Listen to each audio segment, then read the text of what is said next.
there you are. You've figured out the chords of the song that you want to play, maybe by ear, maybe you have a chart. Now the question is, what are you actually doing with your hands? And what's the relationship between your left and your right hand? We're calling that accompaniment patterns. And today I'm just going to help you choose that. So rule number 1 is it has to groove. All right. Rule number 2 is just go back to rule number 1. That's the only rule, is that it has to groove. All right. If it grooves, you're golden. If it grooves, that means it feels good. If it grooves, then it supports whatever else is happening musically, whether that's your voice, somebody else's voice, maybe a whole band is playing. And if it grooves, it means you can play it with confidence and conviction today, not if you had had 4 more hours to practice. Oh my God. No! I have an 8-page PDF in the description, and the patterns that we're dealing with on page 1 are perhaps less exciting than when we get to the later pages and dealing with sukus and Afro-Cuban stuff and boogie and all kinds of cool styles. But these patterns, we can really focus on playing them with soul and total attention and musicality. And even if your part is like the very first exercise here, which is just whole notes on the chords, if you play that with everything you got and total attention and concentration, you will elevate whatever musical situation you're in, whether it's just accompanying a voice or an ensemble. It's all about what you bring to it. Let's have fun with these. Bring your whole self and all of your musicality. Let's start. I'm using a very familiar chord progression from the last couple of decades. Lots of pop songs on this, from John Legend's All of Me to Despacito. But whatever chord change you're working with, you can use these styles. All right, so first, just pads. 2, 3, 4. 2, 3, 4.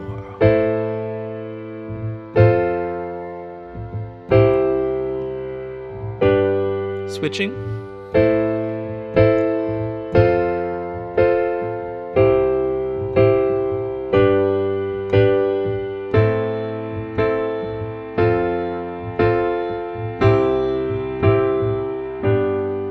Okay.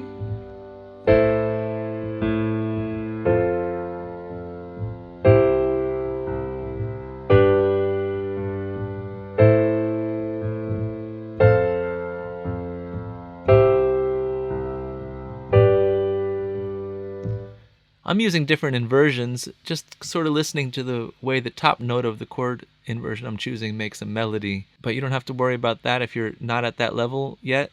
Just use root positions, the regular root position for the chord, and work your way up to being able to play the chords in different inversion positions. We'll talk about that another time.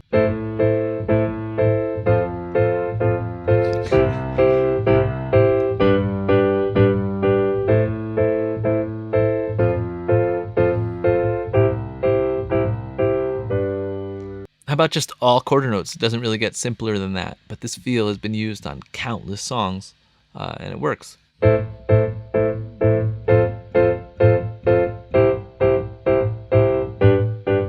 How about emphasizing 1 and 3?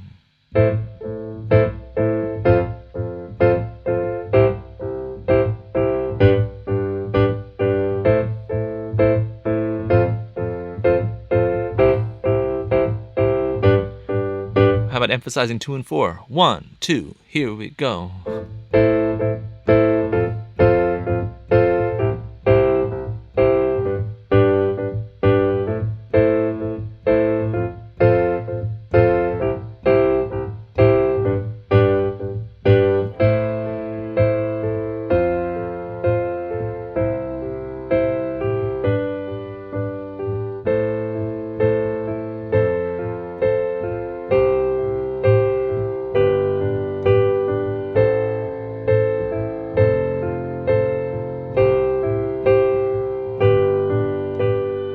This is the intro for Let It Be.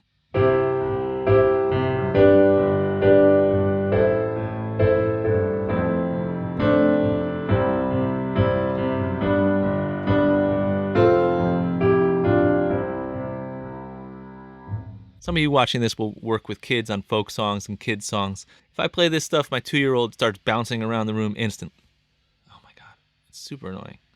The focus is much more attractive to the Juno 106 than it is to my face. I can understand that.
So that's a wrap for page 1. It's a great place to start for just really solid ways of accompanying a song. We're going to get into some more syncopated stuff in the next pages, and I hope you'll be there. See you later. It makes everything sound better. If it does those things, it grooves.